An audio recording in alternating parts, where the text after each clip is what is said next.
But I also want to reach you. I don't just want to come with my canned evangelism technique or my two apologetics arguments that defeat every atheist and just leave it at that. I actually want to engage with you.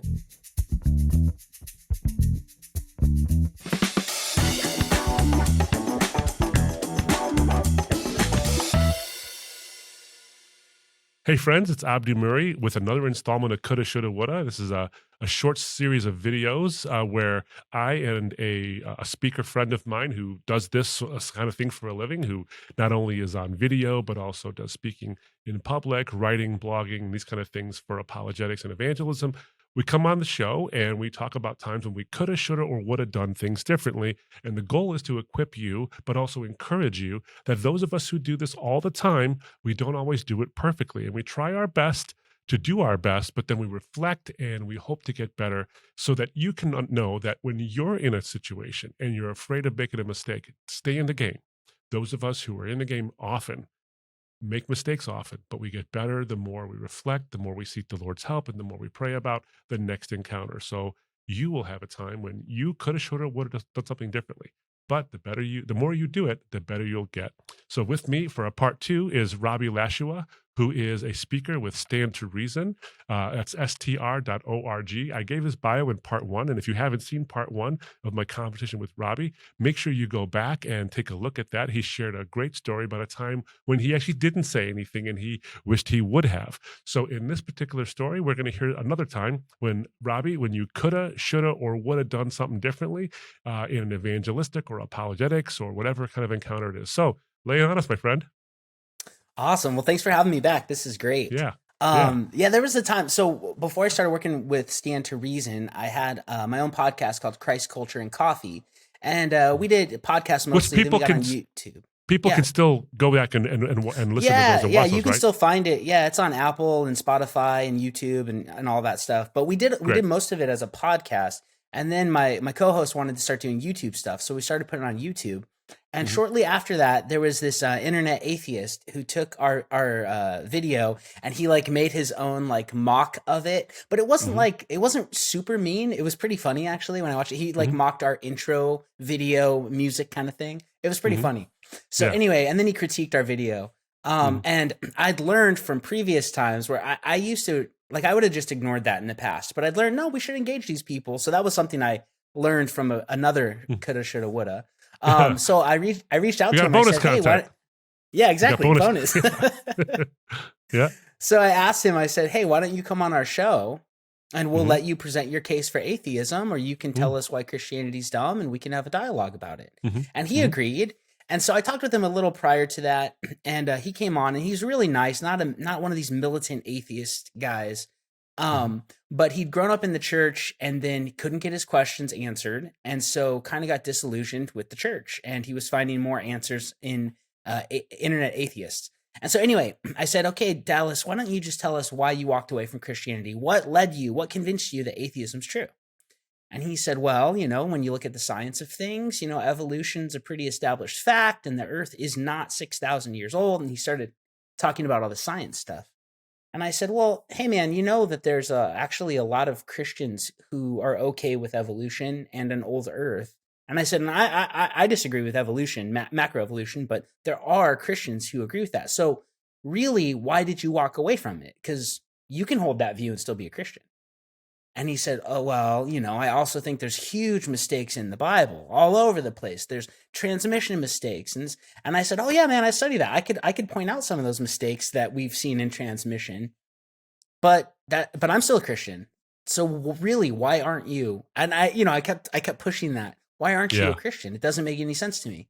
And he kind of skirted it. And then he kept talking about the science. And what I wish, in reflecting on it, I would have done was two things. One, I should have pressured him more on it, not in a mean way, but no, really, these two things don't discredit Christianity at all. There's plenty of Christians who hold to those and are still within the faith. So you don't need to be an atheist. I should have pressured him on that a little bit more, but I didn't want to be mean to him. But I could have leaned into it more. But the other thing is, and he volunteered to be on your show, where exactly. you go back and forth on it. So yeah. So go ahead. I could have, but the other thing, as you know, is that when people walk away from the faith, there's different types of doubt, right? There's logical doubt, there's moral doubt, and then there's emotional doubt. And so, I should have pressed into, what, who hurt you in the church, and why did that lead you to walk away? Because we'd have conversations off the air. I talked to him on the phone afterward multiple times and talked to him about really what happened.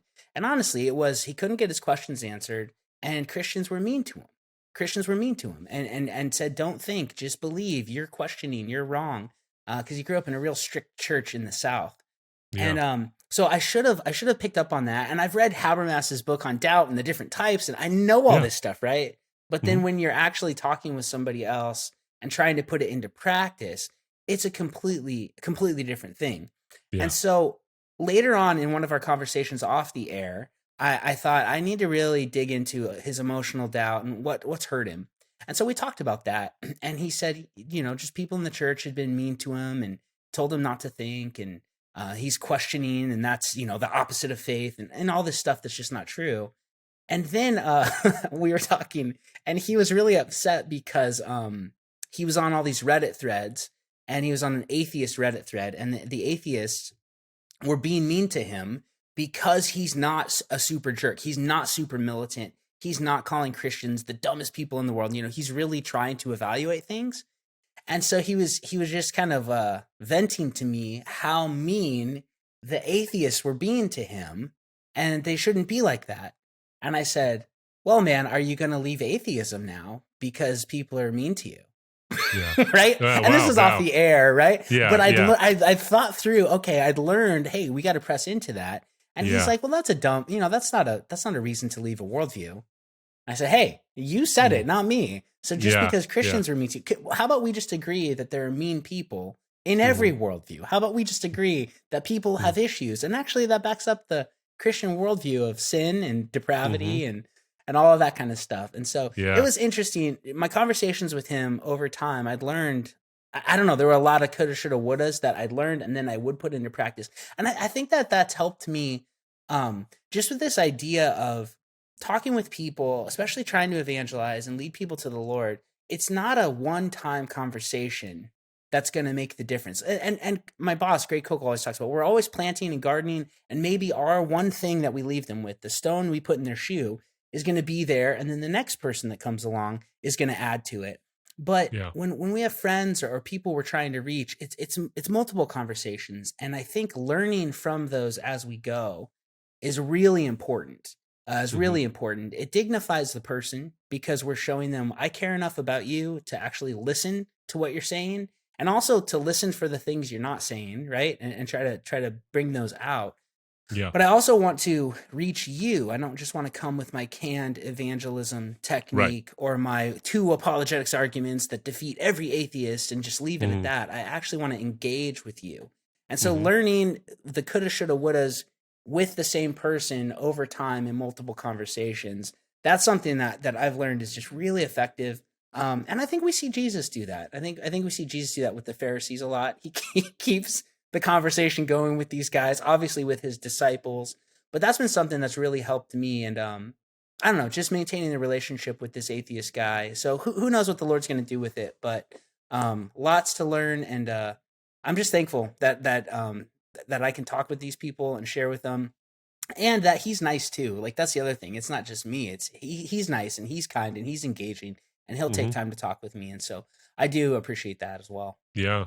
Well, I think a big takeaway I'm getting multiple from the story you shared, but also the fact that there were multiple coulda, shoulda, wouldas, which is reality. Life is like that, Yep. especially when you have ongoing conversations with someone. Is that I think I got to tell you, I think probably literally every time I've talked with somebody at any length in a conversation, I walk away thinking I coulda, shoulda, or woulda done this. Even if I've talked to them 15 times by this time, I'm Yeah. thinking the new thing pops up. And sometimes the coulda or the shoulda or the woulda was I should not have gone down that rabbit trail. I let that red herring lead me down a place I shouldn't have gone, and I got distracted from the issue. Or I am the one who brought up a red herring, didn't realize it was a red herring, and then suddenly we're not talking about the main issue anymore, and it's my fault. Not only did I sometimes go down the rabbit trail I shouldn't have done, which is my fault, but sometimes I started the rabbit trail and it was my fault. Yeah. I think what the important lesson here is that as you do the coulda, shoulda, wouldas, you get better at the next conversation. But just because you're going to stumble again and you're going to think, oh man, I did it again, or I did something different this time, don't worry about that, in the sense of don't let it cripple you from having the next conversation. Use it as an opportunity to reflect, and it'll springboard into a better conversation. It'll get better and better as time goes on. We'll whittle away at the stick, and it'll get sharper and sharper the more we whittle away at it. So that's a specific takeaway I take from what you just shared, is that oftentimes it's a matter of I could have done this. I could have, like, pressed him more during the interview because it was an online thing. He agreed to do it, and Hmm. because you're an STR guy, my guess is you would have done it through questions. Is Sure. asked, and in fact, you asked him a question. I love the fact that you asked him a question. It was when people were sort of adversarial to him, even within his own worldview camp. You asked the question. Well, are you going to leave that now? And that's a question because it's basically saying I'm trying to get you to see that the standard you used to leave Christianity is not the right standard. Just like you wouldn't leave any other worldview for that matter as well. So I think that we can get a lot out of that story, and it's multiple stories within a story because it's multiple conversations. And I'm glad you stuck with it and are sticking with it as well. So thanks, Robbie, for sharing that one with us. Like I said, man, you think of another story, you just let us know. You send me an email, Okay. and we'll have you back on for coulda, shoulda, woulda. It's been a lot of fun, brother. I really appreciate the time. Thanks so much, Abdu. I'm really excited about this podcast, and I think that that these are going to help equip a lot of people in continuing to stay engaged and keeping their confidence growing as they learn while they go. So often we think we got to be perfect from the get go, which nobody is. We keep learning and we keep growing and we keep living for the Lord. So I'm excited for these to come out. Yeah, well, thanks, Robbie. Again, my guest has been Robby Lashua, who is with Stand to Reason, str.org. You can find out what Robbie's doing, his schedule, where he's speaking. You look at the blogs there. STR has a great team. Robbie's one of the team members who are on there. By the time this one will have aired, Robbie, everybody will have joined us on the speaking team. I do Yeah. got to get Amy on, so we'll work on that too as well. So thanks again, Robbie, and guys, check out str.org. What Robbie's doing, and you'll find out some great information and equip yourself in reaching people in effective ways. Until next time, friends, this has been Coulda, Shoulda, Woulda. We'll see ya.